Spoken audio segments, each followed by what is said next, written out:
حج کے 5 دن ہیں. حج کے کتنے دن ہیں؟ 8, 9, 10, 11, 12 ذوالحجہ.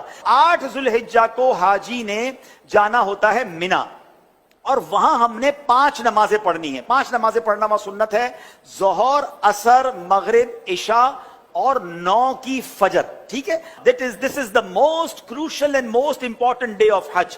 حج کا سب سے اہم دن جو ہے وہ 9 ذوالحجہ ہے. یعنی اگر کوئی آپ سے سوال کرے حج کس دن ہوتا ہے، تو حج 9 ذوالحجہ کو ہوتا ہے، کیونکہ اس دن یوم عرفہ ہے. یہ حج کا رکن اعظم ہے، سب سے مین دن ہے جو حج کا، وہ 9 ذوالحجہ ہے. یعنی کوئی عرفات نہیں گیا تو اس کا حج ہی نہیں ہوگا نا.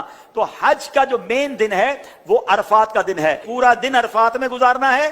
جب غروب آفتاب کا یقین ہو جائے کہ جناب مغرب کا وقت ہو گیا، غروب آفتاب ہو گیا، اب سارے حاجی آئیں گے مزدلفہ. ٹھیک ہے، اب جب آپ مزدلفہ پہنچیں گے تو مزدلفہ میں مغرب اور عشاء ملا کر پڑھنی ہے. عرفات میں مغرب نہیں پڑھیں گے. یہ بھی اللہ کی شان ہے کہ مغرب کا وقت بھی ہو جائے مگر مغرب نہیں پڑھنی ہے. مزدلفہ جانا ہے اور وہاں عشاء کے وقت میں، مغرب کے وقت میں نہیں، عشاء کے وقت میں مغرب اور عشاء ملا کر پڑھنی ہے. اور فجر بھی مزدلفہ میں پڑھیں گے. پوری رات ہماری کہاں گزرے گی؟ مزدلفہ میں. اب جو صبح آئے گی، کون سی صبح ہوگی؟ کون سی صبح ہوگی؟ 10 کی. 10 تاریخ کو کیا ہوتا ہے؟ کیا ہوتا ہے؟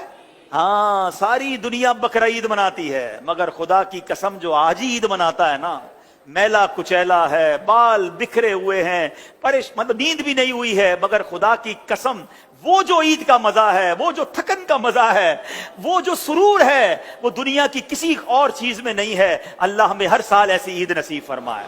اب رات کو کنکریاں ڈھونڈ لینی ہے. اب 10 ذوالحجہ کو 3 کام کرنے، اس کی روٹین یاد کر لیں. 10 ذوالحجہ کا پہلا کام ہوگا شیطان کو کنکری مارنا. پہلا کام کیا ہے؟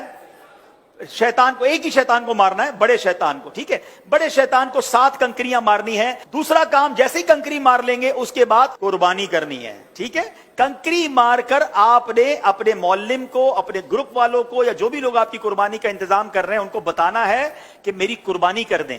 جیسے ہی آپ کو کنفرمیشن ہو جائے کہ آپ